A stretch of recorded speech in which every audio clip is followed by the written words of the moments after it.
السلام علیکم ویورز، آپ دیکھ رہے ہیں پاک مین نیوز اور میں ہوں ابو عبداللہ۔ امید ہے کہ آپ حضرات خیر و عافیت سے ہوں گے۔ آج کی ویڈیو میں ہم بات کریں گے کرتارپور کوریڈور سے متعلق۔ آپ حضرات سے گزارش ہے کہ جن دوستوں نے ابھی تک یہ چینل سبسکرائب نہیں کیا تو پہلے وہ اس چینل کو سبسکرائب کر لیں، اور جن دوستوں کو یہ ویڈیو پسند آئے تو اپنے کامنٹس لازمی کیجئے گا۔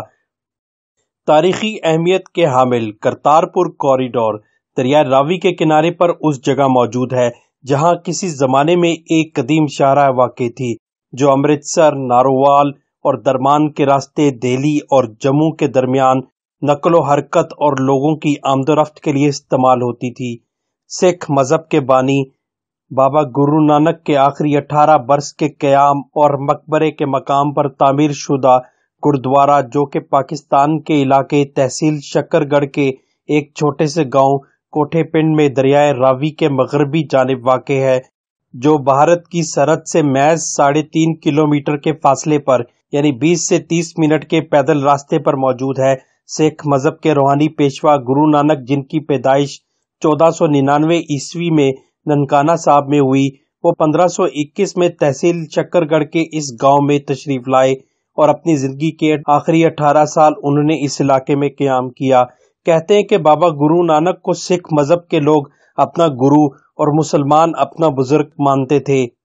بابا گرو نانک کا انتقال 22 ستمبر 1539 کو ہوا اور یہیں ان کی قبر تیار کی گئی اور یہیں پر سکھ مذہب کے مطابق ان کی آخری رسومات ادا کی گئیں۔ کرتارپور سکھوں کی سب سے بڑی عقیدت گاہ ہے۔ کرتارپور کوریڈور بننے سے پہلے اسی کرتارپور کی یاترا کے لیے بھارتی سکھ یاتری امرتسر سے لاہور اور پھر لاہور سے نارووال کا 120 کلومیٹر کا لمبا چکر کاٹ کر آتے تھے۔ سکھ کمیونٹی کا بڑے عرصے سے مطالبہ تھا کرتارپور کوریڈور تعمیر کر کے مشرقی اور مغربی پنجاب کے درمیان براہ راست راستہ مہیا کیا جائے۔ گزشتہ برس سب سے پہلے army chief general Qamar Javed Bajwa صاحب نے جب اس کوریڈور پر رضامندی کا اظہار کیا تو پاکستان، بھارت اور دنیا بھر کے سکھوں نے اس اعلان کا زبردست خیر مقدم کیا اور سکھ کمیونٹی میں خوشی کی لہر دوڑ گئی۔ جبکہ اس راہداری کے منصوبے کا سنگ بنیاد وزیر اعظم عمران خان صاحب نے 28 نومبر 2018 کو رکھا۔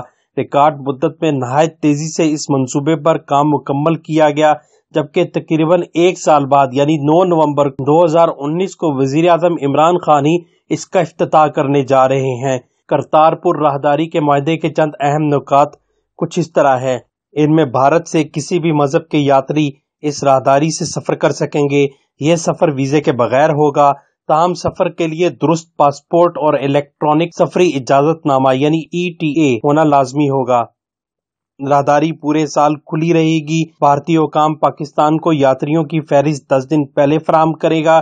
پاکستان لنگر اور پرساد کے ضروری انتظامات کرے گا، جبکہ سروس چارجز کی مد میں $20 وصول کیے جائیں گے۔ یاد رہے کہ بابا گرو نانک کے 550ویں یوم پیدائش کی تقریبات کے موقع پر پاکستان آنے والے یاتریوں کو یہ فیس معاف ہوگی، جبکہ کوریڈور کی سہولت سے یومیہ 5000 یاتری مستفید ہو سکیں گے۔ کرتارپور کوریڈور پہنچنے والے یاتریوں کو بس سروس اور لائبریری کی سہولت میسر ہوگی، جبکہ یاتریوں کی خرید و فروخت کے لیے فلاور شاپ اور کیفیٹیریا بھی احاطے میں موجود ہوں گی۔ کرتارپور راہداری کے منصوبے پر بات کرتے ہیں۔ کرتارپور راہداری کا منصوبہ 823 ایکڑ پر محیط ہے، جسے 2 مراحل میں تعمیر کیا جا رہا ہے۔ پہلے مرحلے میں 6.8 کلومیٹر لمبی سڑک اور 800 میٹر لمبا پل جو دریائے راوی پر تعمیر کیا گیا ہے، جبکہ 330 ایکڑ رقبے پر گردوارے کا کمپلیکس تعمیر کیا گیا ہے۔ 13.5 ایکڑ پر محیط بارڈر ٹرمینل بھی بنایا گیا ہے۔ 2.8 کلومیٹر فلوڈ پروٹیکشن بند تعمیر کیا گیا ہے۔ امیگریشن ٹرمینل کی عمارت 52,000 مربع فٹ پر تعمیر کی گئی ہے۔ امیگریشن سینٹر میں 76 کاؤنٹر قائم کیے گئے ہیں، جبکہ ضرورت پڑنے پر مزید 50 عارضی کاؤنٹر بھی قائم ہو سکیں گے۔